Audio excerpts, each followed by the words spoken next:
Salut à tous, c'est mon GD Cinéma. Nous sommes aujourd'hui présents pour parler de ce premier épisode de la saison 2 de What If. L'épisode donc est si Nebula rejoignait la Nova Corp, qui est donc un épisode avec Xandar donc toute la planète de la Nova Corp qu'on a vu notamment dans les Gardiens de la Galaxie. Un épisode où donc on la voit qui a fait partie de la Nova Corp. On voit que voilà, la planète est entre guillemets abandonnée, enfin pas abandonnée, mais qu'elle est repliée sur elle-même à cause notamment de Ronan l'accusateur, qui a tué Thanos et pris le pouvoir, et qui veut détruire la planète. Mais bref, donc c'est un épisode voilà, qui montre un petit peu tout ça, et qui montre une sorte de complot qui se passe autour de Nebula et dans les rangs même de la Nova Corp. Et je vais vous l'avouer, cet épisode était putain incroyable. C'est une masterclass. Il est insane. Alors déjà, l'animation. Parlons de l'animation. C'est Blade Runner. C'est magnifique. Comme il y a le fameux dôme qui protège Xandar, toute la planète est plongée dans le noir, vu que c'est un bouclier. Et du coup, t'as très peu de sources de lumière dans l'épisode. T'as les voitures qui volent en mode Blade Runner. On dirait vraiment l'intro de Blade Runner 2049. Je pense pas que c'est l'intro. Non, c'est l'intro de Blade Runner tout court. La scène où t'as le vaisseau qui... Enfin, la voiture qui traverse les rues où t'as du feu qui est craché par les pompes, je crois, ou c'est des trucs de pétrole. Mais bref, l'ambiance vraiment de Blade Runner est dans cet épisode-là.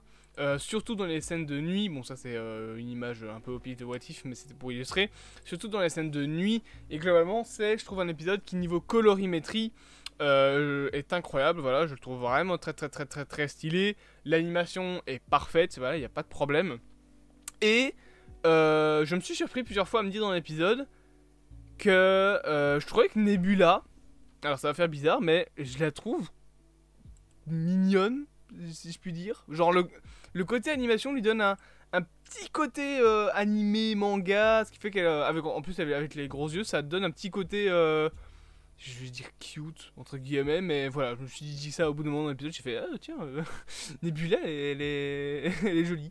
Mais bref, l'animation est vraiment très cool, et autre que le fait qu'elle soit jolie en animation, j'ai trouvé vraiment le personnage de Nebula dans cet épisode extrêmement attachant. Et vraiment très stylé. Son costume à la fin, mais c'est une masterclass. Quand elle a la corne de Yondu avec la veste en mode Star-Lord, mais elle a une classe, mais incroyable. D'ailleurs, il y a une blague avec Howard the Duck là-dessus, c'est que t'as Howard the Duck, je pense en VF, il dit ouais, t'as la classe. Enfin, non, je pense qu'il lui dit c'est la classe. Et Nebula lui répond non, c'est le style. Incroyable, voilà, magnifique dialogue. Donc non, l'animation, il n'y a rien à dire, Nebula est très touchante.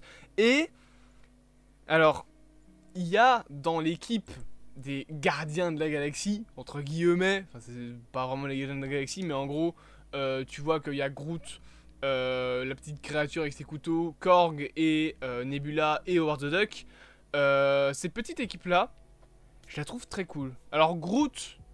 et comme dans sa version Gardien de la Galaxie, premier du nom, on voit pas Star-Lord dans cet épisode, ce qui semble montrer qu'il ne va pas chercher l'orbe sur Xandar. Après, d'un autre côté, si Xandar a le bouclier, bah il va jamais essayer de chercher, essayer de le vendre sur Xandar, donc il ira probablement le vendre autre part. D'un autre côté, on n'aurait pas vu d'autres Avengers et probablement jamais la formation des Gardiens de la Galaxie dans cet univers-là, dans le sens où Thanos a été tué par Ronan dans cet épisode-là. Donc du coup, Thanos ne cherche pas les pierres d'infinité. Alors les Avengers sont quand même formés, parce qu'ils se sont formés avant les Gardiens de la Galaxie, et que Ronan arrive après le premier film Avengers. Donc Loki, je pense, est quand même envoyé sur Terre, etc. Jusque-là, ça change pas. Ce qui change, c'est que Nebula finit sur Nova Corp, et que Thanos se fait tuer plus ou moins au même moment que les événements du premier Gardien de la Galaxie. Ce qui fait que Ronan devient le chef. D'ailleurs, il sert à rien, Ronan, dans l'épisode. Il est inutile. Il est là en fausse menace, mais il est pas très utile. Mais bref, pour revenir sur les gardiens de la galaxie, entre guillemets, Howard the Duck est un personnage inconnu au bataillon de l'univers Marvel. Voilà, il y a eu un film, pas très connu, il me semble qu'il y a eu une série. Ah non, c'est Hitmonkey qui a eu sa série.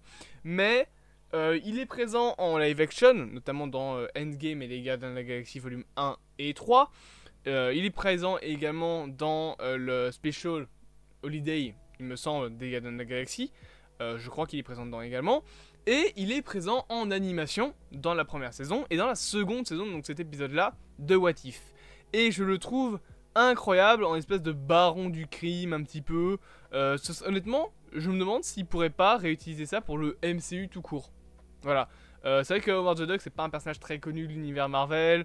Peut-être pas lui dédier un programme ou alors un special à la limite.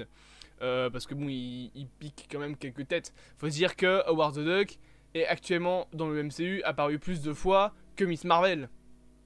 C'est dire.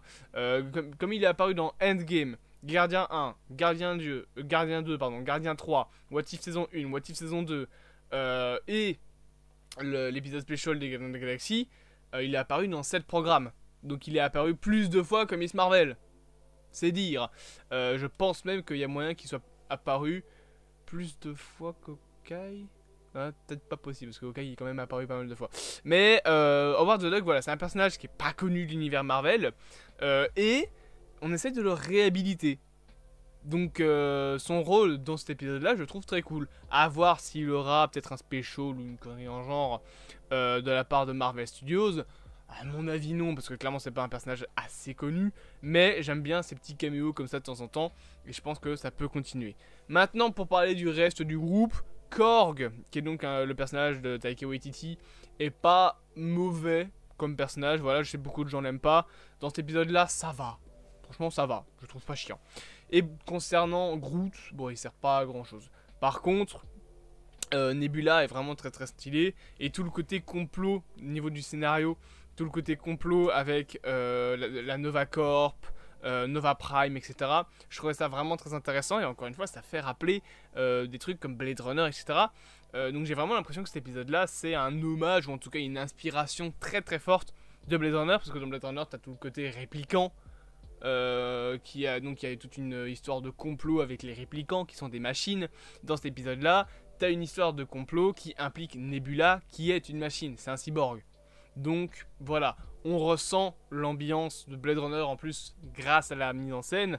Je trouvais aussi que le cœur de Xantar, donc je sais plus comment ils appellent ça en VF, mais donc c'est le cœur informatique de Xandar, je trouvais toute cette scène là très stylée. Après, j'avoue que le truc que je dirais qui est un peu dommage, c'est tous les rebondissements scénaristiques qui sont prévisibles. Voilà, parce qu'il y a des petites phrases qui, à chaque fois dans ce genre de cas, sont dites. T'as des petites mimiques de ce genre de scène, donc ça, c'est un petit peu dommage. Mais le reste, honnêtement, c'est un perfect. L'épisode est très très cool, très bien mis en scène, avec une réalisation impeccable, avec une animation aussi impeccable. C'était très cool de voir tout ça.